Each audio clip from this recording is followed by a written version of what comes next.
తెలంగాణ ఏం చేయాల్సిన అవసరం లేదు. కాంగ్రెస్ అంటే శాంతియుతమైనటువంటి గాంధేయ వాదాన్ని పుణికిపుచ్చుకున్నటువంటి పార్టీ.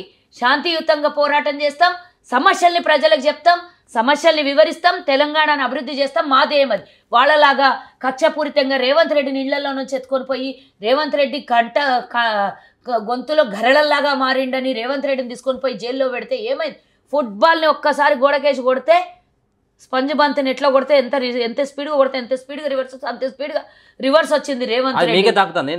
మాకెందుకు తగ్గుతుంది? రేవంత్ రెడ్డి వచ్చిండు కేటీఆర్ ని దాకానికి అంటున్నా. మరి మాకెందుకు కొట్టిర్రు మీరు? ఆ కొట్టిన బంతి గోడకేసి కొడితే ఎంత స్పీడ్ గా రిటర్న్ వచ్చిందో చూసిరుగా. 18లో కొట్టిండ్రు, 23లో చూసిరు కదా. ఎస్, అందుకనే ఎవరినన్నా టచ్ చేసే ముందు అసలు వీడిని టచ్ చేస్తే ఏమవుతుంది అనేది తెలుసుకొని టచ్ చేయాలి. అంటే అనవసరంగా నేనంటున్నా, అధికారం ఉంది కదా అని దుర్వినియోగం చేయదు, అధికారం ఉంది కదా అని అమానుషం చేయదు, అధికారం ఉంది కదా అని దోపిడీ చేయదు, చేతిలో రాష్ట్రాన్ని పెట్టింది కదా అని చెప్పి అప్పులపాలు చేయొద్దు.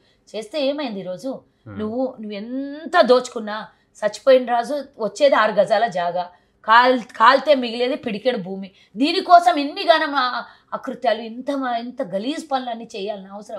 కవిత పోయి జైల్లో కూసుడు, ఉన్నొక్క బిడ్డ పోయి ఆ లిక్కర్ వ్యాపారం చేసి జైల్లో కూసునుడు, ఈరోజు దిక్కు దివాణా లేకుండా లోపల 4 గోడల మధ్యలో. అదే నువ్వు రుబాబ్తోని 100 రూపాయలు సంపాదించాలని ఆలోచన కన్నా 90 రూపాయలు సంపాదించి రుబాబ్తో తిరగాలి. ఇంకో 10% అన్యాయంగా ఇట్లాంటి చేసిన పనులకు పాపాలు చుట్టుకుంటాయి కదా.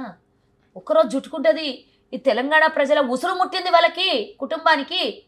తెలంగాణ ప్రజల మీద అమానుషంగా దోపిడీ చేసిన వాళ్ళు. ఇప్పుడు మీరేమో గాంధేయ మార్గం అంటా ఉన్నారు బరాబర్. మరి ఇప్పుడు మనం మహబాద్ లో చూస్తా ఉన్నాం, ఎందుకు అంత పెద్ద అధికారులు పోలీసులు? నేను అధికారులు అని చెప్తున్నాను. అందుకని అధికారులు రాష్ట్రాన్ని ల్యాండ్ ఆర్డర్ ని కంట్రోల్లో పెట్టాలంటే వాళ్ళ పని వాళ్ళు చేస్తారు. ఎందుకు అట్లా అనంటే మీరు తెలంగాణకు అభివృద్ధికి ఆటంకం వేసి కట్టలేసి ఆపుతుంటే చూసుకుంటూ కూర్చోాలి. మీరే అన్నారు కదా ఇప్పుడు మీ శాంతియుతంగా గాంధేయ మార్గం అన్నారు. మేము మా పార్టీ అని చెప్పిన నేను, అధికారులు చూసుకుంటూ కూర్చోాలా.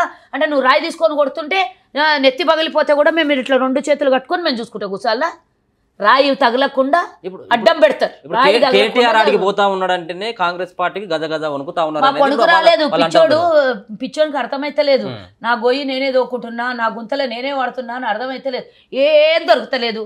మేము చేసిన రుణమాఫీకి మేము నిన్న రేవంత్ రెడ్డి గారు క్లియర్గా అడిగారు, వీడంతా లొలి చేస్తున్నారు ఎందుకు? అసెంబ్లీలో తెలుసుకుందాం రా కదా. రేవంత్ రెడ్డి గారు క్లియర్గా చెప్పిండ్రు, గిడు ఎంత వలురుకున్నా ఉట్టిగా నువ్వు నేను వలుకోవడం అవుతుంది.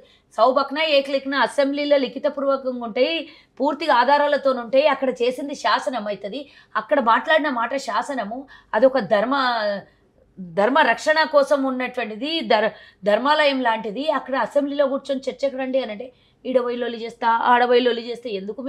మీ అయ్యకు నీకు చేత కదా, ఆడ కూర్చోడానికి దమ్ము లేదా, చేత కదా నిజాల్ని మాట్లాడుతుప్పుకునే స్థితిలో మీరు లేరా?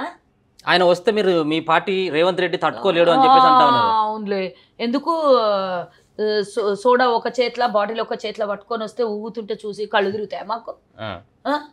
చెప్పు మాకు.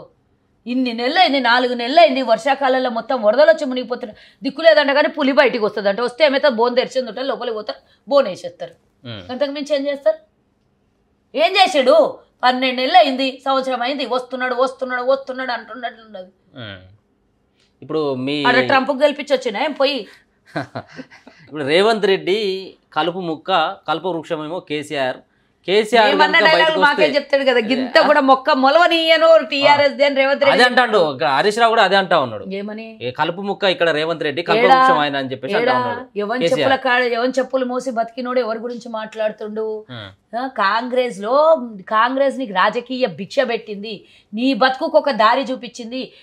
ఆ రోజు ట్రంక్ పెట్టారు, రబ్బర్ చెప్పులు, వెల్మ హాస్టల్, ఆ 3 నుంచి విముక్తి అయ్యి కాంగ్రెస్ నీకు ఫస్ట్ ఆఫ్ ఆల్ నీకు ఎమ్మెల్యే కాదు, ఎమ్మెల్సీ కాదు, ఒక ఫేస్ కాదు. నీ బతుకుకి నీకు రాజకీయ భిక్ష పెట్టి ఒక మంత్రిని చేసింది కాంగ్రెస్ పార్టీ. నువ్వు దీని గురించి మాట్లాడతావా? నీ జీవితాన్ని, రాజకీయ జీవితం ఇచ్చి ఈరోజు 1000 కోట్లకు అధిపతి అయినా మీకు దారి చూపించిన దానికి ఏలుబెట్టని సంధిస్తే కాలు పెట్టిండ్రు అయ్యా కొడుకు మా అల్లుడు కలిసి. కాబట్టి అందుకనే ఏలు పెట్టిండో ఆడ తెలంగాణ ప్రజలు కోసిపడేసిండ్రు. ఇంకా ఎక్కువ నకరాలు చేసినందుకు పార్లమెంట్లో 0 స్థానాలు వచ్చినాయి. 7 జాగాలల్లో డిపాజిట్లు కోల్పోయినరు. ఇంకా రకరకాల ఉంటుంది. మొలని ఏమని మరి రేవంత్ అన్న ఏం ఛాలెంజ్ చేసిన ఇప్పటివరకు అది అయింది. తెలంగాణలో అధికారంలోకి వస్తాని ఆయన పీసీసీ కాకముందు నుంచి చెప్పిండు, పీసీసీ అయినాక బలంగా చెప్పిండు అధికారంలోకి వచ్చినాం. ఎట్లా వస్తారని అందరూ అన్నారు, వస్తామని నేను కూడా చెప్పిన. అది అయిపోయింది. పార్లమెంట్లో 0 తప్పించి ఒక్కడు రాని అన్నాడు, అది కూడా అయ్యింది.